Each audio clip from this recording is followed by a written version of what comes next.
आज के वीडियो में पेयर ऑफ स्ट्रेट लाइन की चर्चा करेंगे। General equation of the curve होता है X square plus 2hxy plus B Y square plus 2gx plus 2fy plus C बराबर 0। इसमें डेल निकाला जाता है। हालांकि ये फर्स्ट ईयर इंटर के क्लासेस में नहीं है, ये एनडीए और जेईई में और अन्य टीजीटी पीजीटी के एग्ज़ामों में इस टाइप के क्वेश्चन पूछे जाते हैं।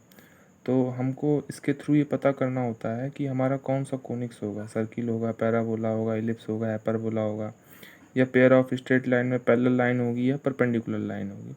तो ऐसा पता करने के लिए हमारे पास दो चीज़ें हैं कि हम एच और ए बी में रिलेशन निकाल लें और डेल की वैल्यू निकाल लें। डेल की वैल्यू ये याद रखना पड़ेगा आपको, A B C plus 2fg plus A F square minus B G square minus C H square होती है। इस पर मैंने एग्जाम्पल भी अभी बनाया है, तो एग्जाम्पल से आपको क्लियर भी करूँगा कि कैसे वो होता है। Del does not equal to zero है, ए बराबर बी है और एच बराबर जीरो है, तो इस केस में ये सर्किल होता है। ऑब्वियस सी बात है, ई फॉर एसेंट्रिसिटी ई भी जीरो होगा तो वो सर्किल होगा। पैराबोला के केस में भी same, del does not equal to zero, H square बराबर ए बी और ई बराबर 1, तो ये पैराबोला हो गया। इलिप्स के केस में del does not equal to zero और H square is less than A B और E is less than 1, then ellipse.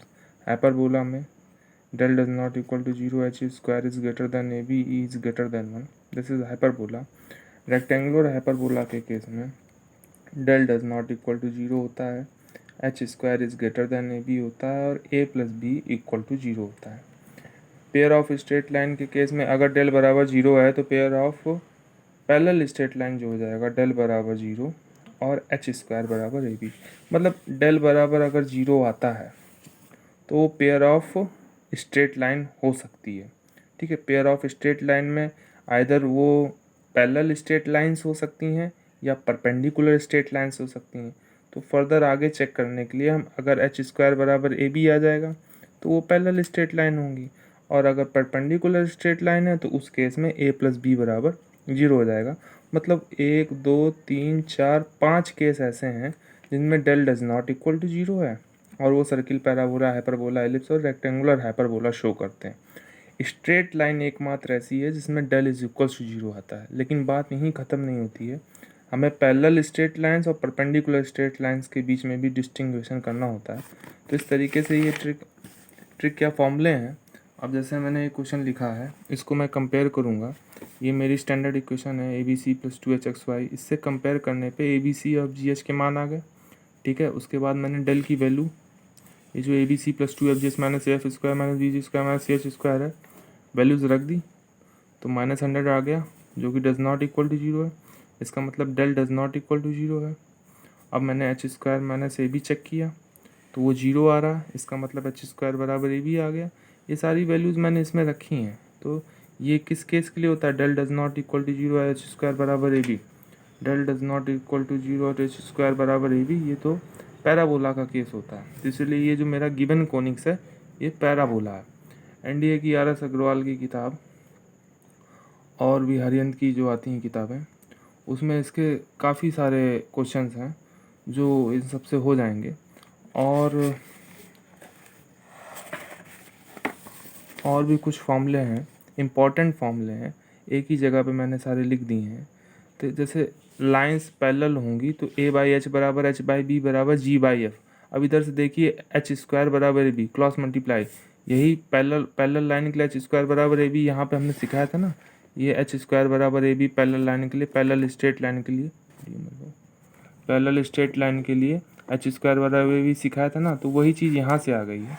तो अगर a अपॉन एच बराबर एच अपॉन बी बराबर जी अपॉन एफ आ जाता है, छोटे शब्दों में कहें तो ये आ जाता है, ये इसका इसके साथ मल्टीप्लाई किया या इसका इसके साथ मल्टीप्लाई किया तो एच एफ बराबर बी जी, पहले का तीसरे के साथ क्रॉस मल्टीप्लाई किया तो ये लाइंस अगर पैरेलल हैं तो, ठीक है। Distance between the two parallel lines, अगर वो दोनों लाइनें पैरेलल हैं तो उनके बीच की डिस्टेंस वो इस फॉर्मूले से आती है। बहुत इंपॉर्टेंट फॉर्मूला है, 2√g square minus AC upon A plus B. इसको याद ही रखना पड़ेगा और कोई तरीका भी नहीं है इसको करने का।